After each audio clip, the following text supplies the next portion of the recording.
On screen right now, you should be seeing the Church Windows website. Quick few things about the website. You may or may not know, on the website they're under training. There's some different training options that do cost money. But if you scroll down and look at support, I want to point out three things here. First, I don't know if you've received an email letting you know yet, but SR4 was just put on our website. Up until this morning, the most current version was 17.14.3, but SR4 was just put on the website today, so that is available with installation instructions, what's new, and a link to click on to download now. If you're ever not sure about what version is the most current, that is displayed on our Download Current Updates page. And today, as we look at the material, we will be using, I believe, SR3. I don't think Jim, he usually does all the updates on our computers. I doubt he has gotten SR4 put on this computer yet, and usually we're instructed to let him do that. So I did not notice when I brought everything up whether or not that was updated yet or not. So I think we'll probably be looking at SR3 today. Also, I wanted to point out along the left here under support is our support blog. If you weren't aware this exists, it's a great tool. There are tons of documents and movies, and all this information is free. We're always trying to update this and get the most current information up here. Sometimes there may be some older documents that reference the older versions of the program. But again, this is all free help. You can click on the different topics or modules across the top or type in a keyword. I'll just show you if I type in kind. Brings up very top topic is donations and in-kind gifts. So it's a really pretty user-friendly, searchable blog. And again, it has documents and movies also. Also under support is the Church Windows version 17 resource page. This page contains a slew of movies. A lot of these are the user groups that we've done in the past. Some of them are the longer hour-long user groups. Some of these are just the 20-minute coffee breaks like we're doing today. But again, these are all free movies that can help you learn more about using the program. If you've been with Church Windows for a while, then if you've moved over to 17, then you know the report area for membership has changed quite significantly.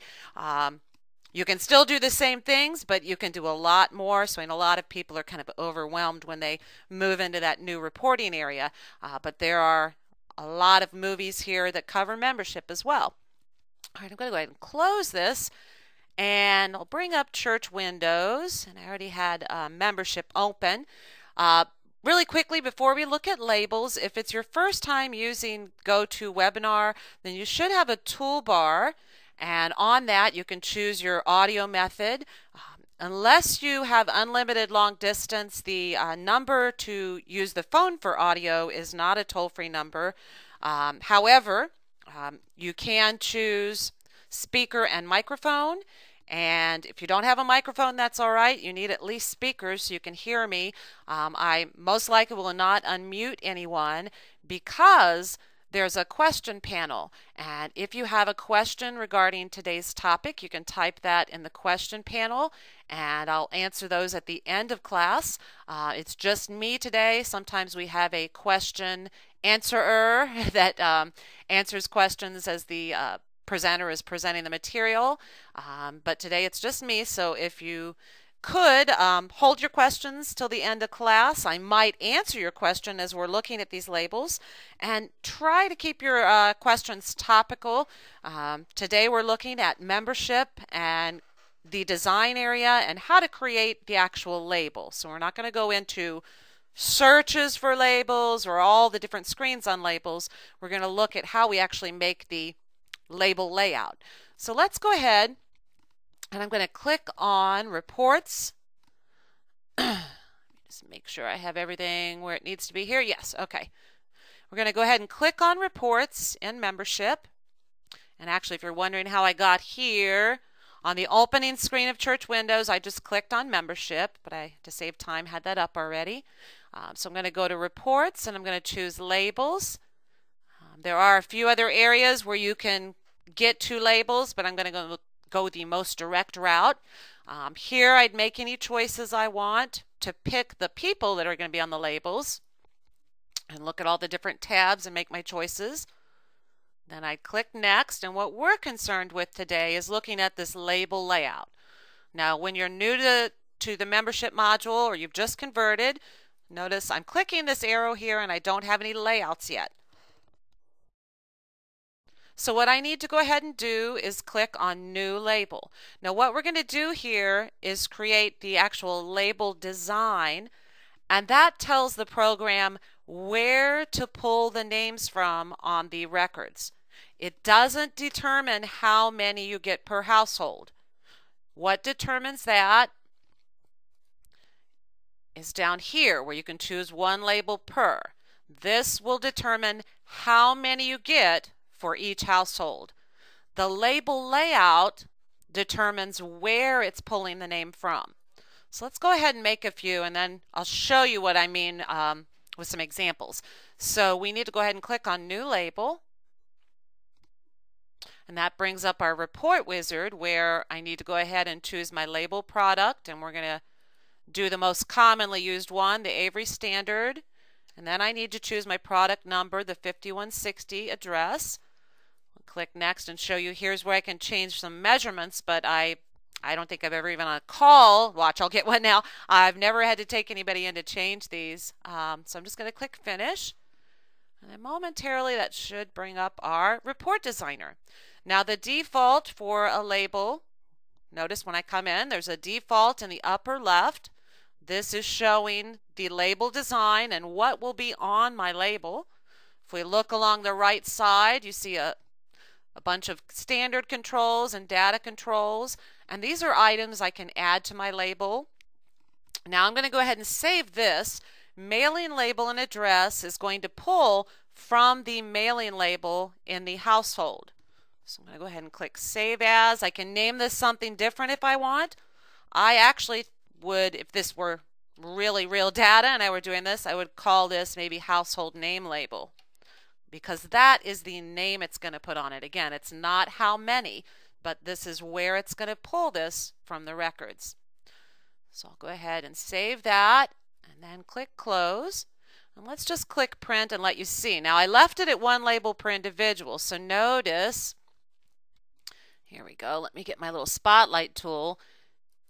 It's pulling the family name, but because I said one label per individual, I'm getting here, I have 2 for the Angelus because there's 2 people in that household, and if you look through you'll see some other what you might think are duplicates, but that's only because I left it at 1 per individual. Now if I go back here and say 1 label per family, now notice with the Angelu family I only have 1, and most others I only have 1. I see another for Arnold, but we have a student with an alternate address. Now let's make one more label. We can either click Edit Label or New. At this point it's easiest to just click Edit Label. And I'm going to work with this household mailing name label I just made. I'm going to right click on that mailing label and address in the upper left and click Delete. And then from my list of fields on the right, I'm going to find names and addresses. I guess you can double click and have it will pop right up in the upper left. I like to click and drag and place it exactly where I want it. When I make a label with names and addresses will actually pull from the right side of the record or pull the individual first and last name for anyone who applies. So I'm going to go ahead now and click Save As and call this individual name label. Again, you can call it whatever you like. I like to describe what name it's going to pull or what data it's going to put on that label. So now let's go ahead and look at this individual name label, and we'll do 1 label per individual. If I click Print, notice now we're seeing specific individual names rather than the household name or mailing label name of Mr. and Mrs. Now I can do this if I want individual names, but I only want 1 label per family with all those individual names on that 1 label. I can choose 1 label per family, Now if I click print, notice some of these are pretty long. I'm getting all of the family members who apply to the search. I didn't do a search, but I'm getting everybody all on one label. Now let me show you an example real quick by going to the households. If we go into members and just look at a household, a label, the first label I made, where I made it with mailing label and address, that is pulling the name from the mailing label field, upper left, which I have my spotlight on. So if I choose a label format where it's mailing label and address, it's going to put whatever it sees in the mailing label for the household. The second label I made, where I made names and addresses, a layout where you've put names and addresses on the layout, is going to pull the actual individual names that it sees on the right side or on the individual records. Let's go back to labels because we have time. I want to show you a couple more labels that you might need in the future. So I'll go to reports and labels. Go ahead and click next. Now notice if I click the down arrow now, we have two different types of labels, our household name label and our individual name label. And I'm repeating myself, but I know I remember things through repetition. Remember, this household name label is going to pull from the mailing label or pull the household name. And the individual will pull from the right side or pull the actual individual names. And this label layout that I choose, whichever I choose, it only determines what name will go on the label. It does not determine how many you get per household. What determines how many per household, remember, is down here where I say one label per individual or family.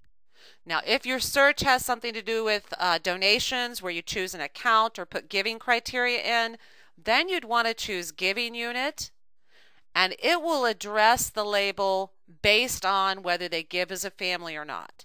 So when you choose giving unit, that kind of overrides the layout you've chosen. And if they give as a family, it puts their family name. If they give individually, it puts their individual name. Let me show you real quick though. Oftentimes, and I got a call about this earlier in the week, you might want to add a phone number or a birth date or something else to that label. So I'm going to go ahead and click Edit Label. I'm going to click on this and I'm just going to drag the top down just a smidge so I have a little room at the top. I want to add something at the top. From my list over on the right, I want to click on Additional Field and drop that just above the name and the address. And I'll click Save As, and I'm going to keep this as an individual name label with additional field. Whoops. Oh, that was right.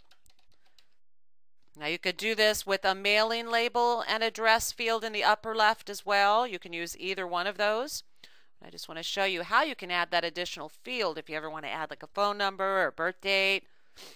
So I say OK and close this. Notice now, I didn't mention before, but when I make a new layout and I close out of that design screen, it defaults to show that new layout name. Notice now I see my individual name label with additional field, and because I'm using that layout, it sees that there's an additional field on the layout. And now notice below I have a box additional field where if I click that drop down, I have all these different fields I could choose from. I'm going to add home phone. Now if I click print, that is putting the home phone number just above their name and address. One other label that I frequently see people using or needing is a label with a giver number on it. Now let's see, here we go. I'm going to just right click on that additional field and delete it. And from the list in the lower right, I'm going to grab envelope number and drop it right on top.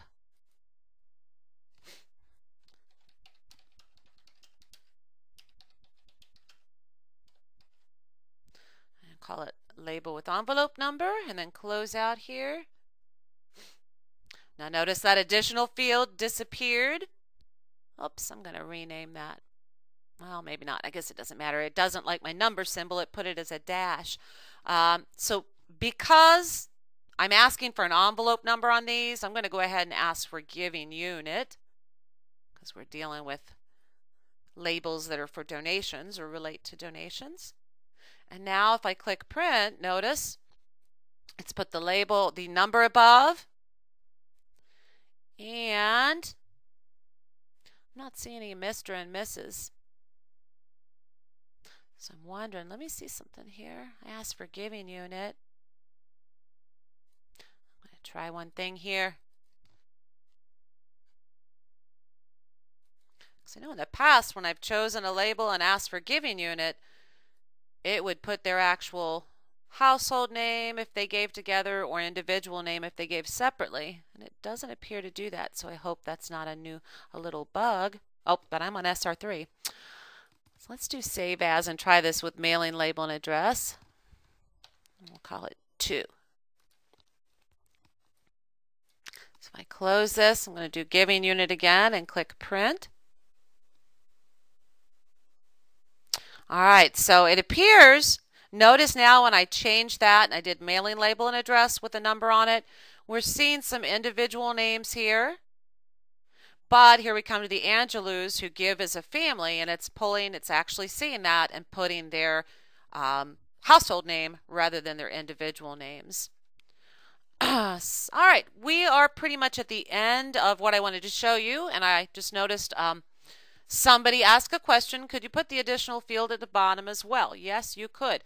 Let me show you real quick how to delete a layout. If this extra layout that I didn't like, that didn't work the way I wanted, I can just pull that name up, click the minus at the end of the line, and tell it, yes, I want to delete it. So if you've been playing around with the program and layouts and you have all these different layouts you made and you don't need them anymore, you can click on the down arrow, choose the name, and hit the minus to delete that. Adding an additional field at the bottom, I can do that. If I click on edit, I'm just going to move this over to the side so it's out of my way. I can move the additional field down and then put the name and address just above it.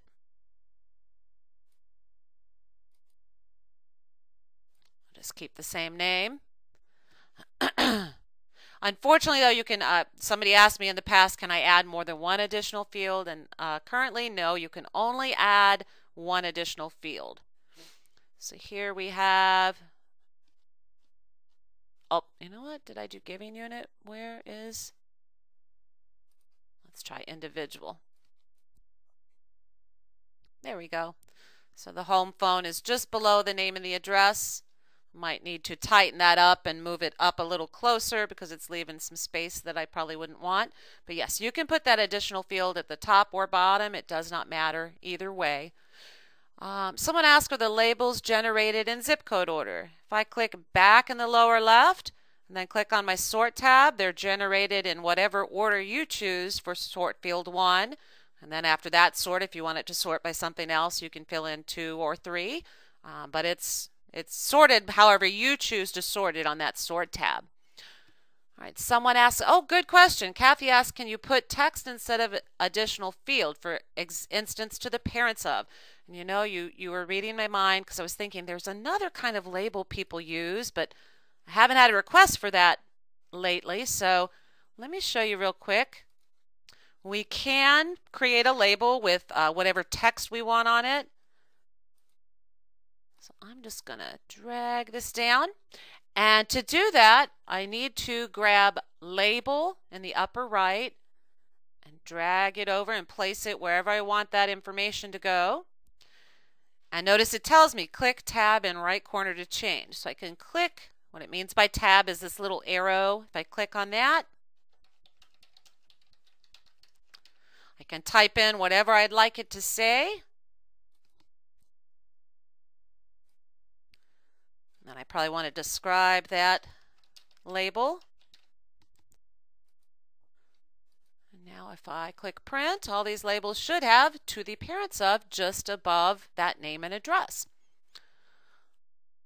Oh, and that's really funny. The very next question from Tammy was the exact same question. So answered that for both of you ladies. Somebody asked, can we move the names, etc., put on the label over by about one character as ours are printing too close to the edges? You most certainly can. You can click on Edit Label, and you can click and drag and move this over wherever you need it, or you can hover on the edges and drag the edge in if you just need to make the field a little smaller. Just make sure once you make a change like that, you can in the lower left, I was going to say right, lower left, you can click on the word Preview, and that will bring up fake sample labels, and it will show you what your changes were, and then you can click Designer to get back to the design. Just don't forget to click Save As after you move that label around and get it where you want it. But if they're not printing exactly how you want them on the labels, then you need to come in and kind of tweak it a little bit and move things around until you have it just the way you need it. All right, are there more questions? I was worried because I didn't have a question answer helper person today. It's just me. I was worried that I was going to be flooded with questions and not be able to answer them all. It's only 2:22, so I know we did say this is only 20 minutes, so if you need to go ahead and exit the classroom, just go ahead and close out. You won't offend me, but I can stick around and answer some more questions regarding labels if anyone has more. And you're welcome, and people are saying thank you. You're very welcome. Thank you for attending. If somebody else signed you up for this user group and you're not aware, we do have these going on usually throughout the month. To find those, you can click on under Church Windows Training User Group Webinars, and that will take you to the page that shows the webinars. We don't have May's up yet, but there most likely will be webinars for May, so just keep an eye on that if you're looking for more. Somebody asked, how do you specify for newsletter only? I don't know what newsletter only means for you, but most often when I talk to people, that's a mailing code. That's doesn't really pertain to labels, but that's a little more in depth. That would be back on the People tab. I'm assuming it could be something different for you, but for most people it'd be mailing code, newsletter only. And typically with those, you would want to check people if you have all mailings. I got into a little debate about a lady who wanted to send her newsletter and didn't want to check all mailings but wasn't getting as many labels as she thought. And I said, well, all mailings to me would mean the newsletter too. But here, if we choose a mailing code and check the ones we need and click plus selection and then go on to our labels, then that would be people who have a mailing code of newsletter only, or in this case, I also checked all mailings. And you're welcome, you're welcome. Any other questions?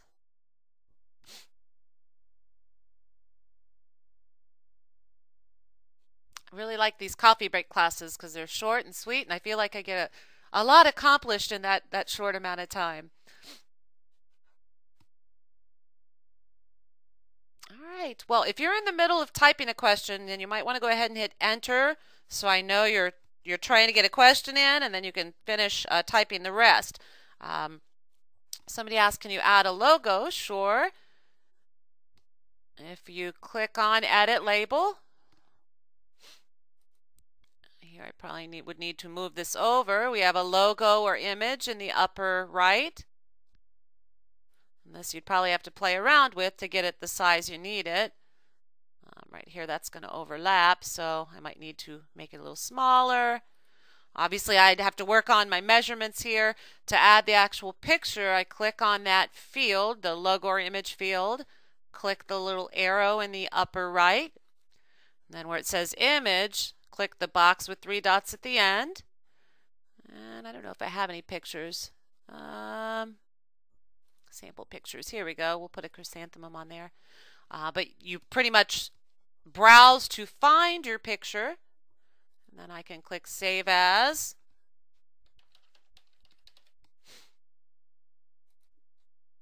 And close out of here. And then when I click Print, my labels all have a little logo. You can even create return address labels for the church. I don't think people are aware of that. If I were to add, instead of the name and address or mailing label field, if I were to add these organization info fields, that is your organization, your church. So if you put that on a label, then the labels are just going to print the organization information. So you could even make return labels with your logo on it. Someone asked, will there be hour-long webinars coming up? I do not know. Some of the webinars that you see in the user group page are hour-long. I think we've had a more positive response to the coffee break classes. Perhaps just a lot of people don't have the time for an entire hour.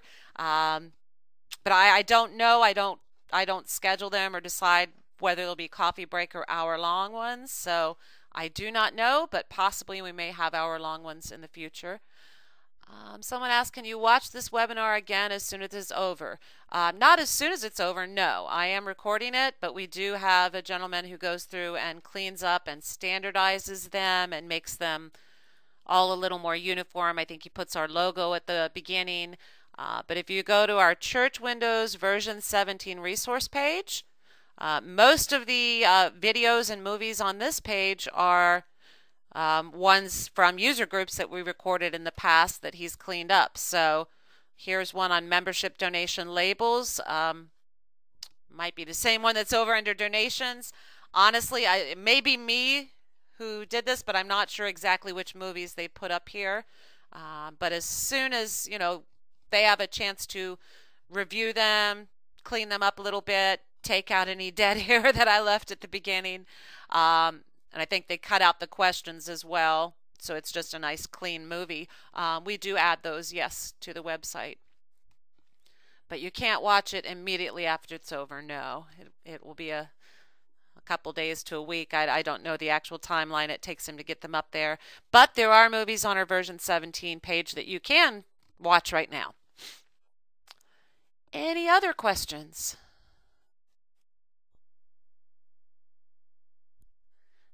I don't think I missed any looking through the list. So if I missed your question by chance, then please alert me and say, look back up there and answer my question. But I think I got everybody. All right. I'm going to go ahead then and end this user group coffee break class. Thank you everyone for attending, and if you have questions, definitely don't be afraid to give us a call at support, or you can email support@churchwindows.com. And if it's after support hours or weekends, don't forget to take a look at the blog or the version 17 resource page I'm showing. If you joined us late, right along the left under support, there is a support blog also. If you weren't aware this is here, it has a variety of movies and documents, and I know Pam and some other techs are frequently working on updating and getting current documents up there, and movies as well. So all kinds of help out there if you need help, and we're not available. So all right, everyone, you have a great day. I'm going to go ahead and end the session. Thank you so much for coming. And if you have any further questions that I wasn't able to answer or that you forgot to ask after I close the class, definitely give us a call or email us, and I'm sure I'll talk to you guys on the phone. Thank you. Bye.